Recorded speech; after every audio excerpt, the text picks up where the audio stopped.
Ah, dot dot dot. Asterisk, a sharp cry tore from Muna's throat, a reaction to the ferocity of a deep kiss and a savage bite. The scream seemed to shake the room.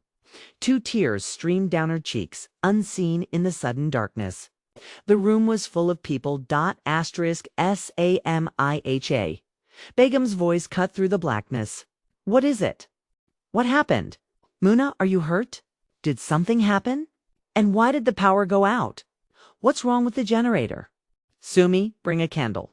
Quickly. I can't see a thing. Asterisk, what could Muna say? How could she possibly explain what had just happened to her? A few moments earlier, Muna was chatting in the drawing room with her brother Sayman, her mother Samiha Begum, her aunt Nyoshan Afros, her cousin Rima, and Sadaf to everyone as the perfect gentleman. Asterisk, when the electricity suddenly cut out. Nyoshan Afros, Sadaf's mother, went with Sayman to check why the generator hadn't started. The others remained seated, waiting in the dark. Asterisk, suddenly, Muna felt someone sit beside her. A wave of hot breath on her shoulder was followed by a deep, wet kiss. She froze, turning to ice. A touch filled with such raw lust. It was unbearable. Then the person bit down hard. The scent of his cologne, a familiar smell, hit her. It was him. It was none other than her cousin Sadaf. Asterisk, he bit her and immediately moved back to his original spot. Paralyzed by fear and shame, Muna couldn't say a word.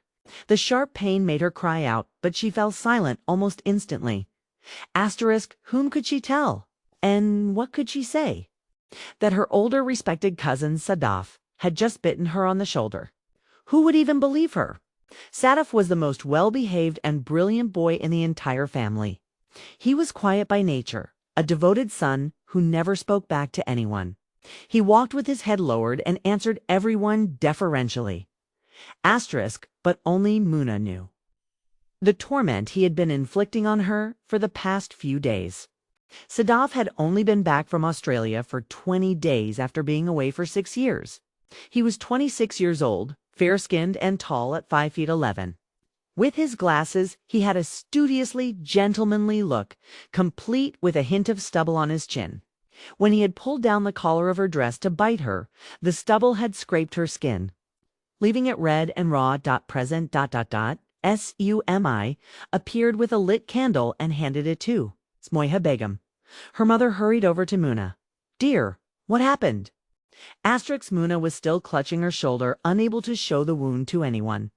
The bite had been so hard she knew it had already left a dark mark, a clear sign of what had happened. Asterisk, clutching her shoulder. Muna glanced timidly toward Sadaf. He was staring directly at her, his gaze intense. Even through his glasses, his eyes seemed to pierce right through her, into her very soul. Asterisk, his face was blank, betraying nothing. He acted as if he couldn't even be bothered to ask what was wrong from across the room, let alone have been the one to cross it and attack her. Asterisk, lowering her gaze. Muna kept her hand on her shoulder and mumbled, I think an insect or an ant bit me. I'm going to my room. With that, she fled. Asterisk, Samiha Begum turned to her niece. Rima, you were right here. What kind of insect could have bitten her? Go and check on her, will you? She went off into the dark all alone. Asterisk, Rima sighed. Auntie, it's nothing. She said it was an ant or something. She's not a child anymore. Asterisk, she's a year younger than you, Samiha Begum retorted.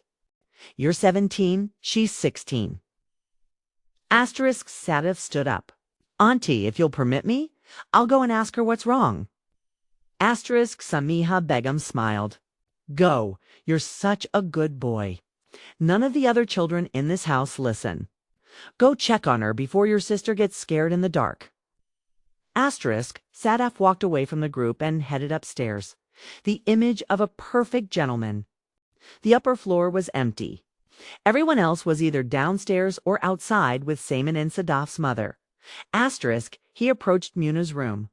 The door was slightly ajar. He pushed it open and stepped inside. Asterisk, thinking it was Rima, Muna said, without turning around. Rima, I can't undo the zipper on my dress. Can you help me? Sadaf locked the door from the inside. The sound of the bolt sliding into place made Muna spin around. In the faint, flickering candlelight, she could tell the silhouette wasn't tall enough to be Rima, but she couldn't make out who it was. As the figure slowly stepped closer, the familiar scent of his cologne filled the air. Muna knew. It was sad as asterisk. Why had he locked the door? An unknown terror seized her, her body and mind shrinking in fear. Asterisk, she took small steps backward as he advanced, one step at a time. She retreated until her back hit the cold wall. There was nowhere left to run. Sadaf pressed his body against hers, pinning her hands and twisting her around to face the wall. Asterisk, Sadaf, what are you doing? Muna whispered, her voice trembling. What will people say if they hear? If you take this any further, I swear I'll tell everyone. Asterisk Sadaf remained silent. The only sound in the room was the frantic echo of his heavy breathing. He held both her hands against the wall with one of his. With his free hand, he yanked down the zipper of her dress.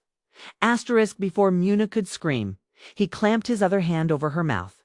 Her back was pressed flush against his chest, and she could barely breathe. She could feel the heat radiating from his body, his hot breath on her shoulder. Her entire body was going numb. Asterisk Sadaf's right hand slowly pushed the dress off her shoulder. He lowered his head and buried his face in the curve of her neck, planting small kisses on her skin. Muna felt as if her life was draining away. She couldn't breathe. Her body trembled violently. She had never experienced a touch so intense.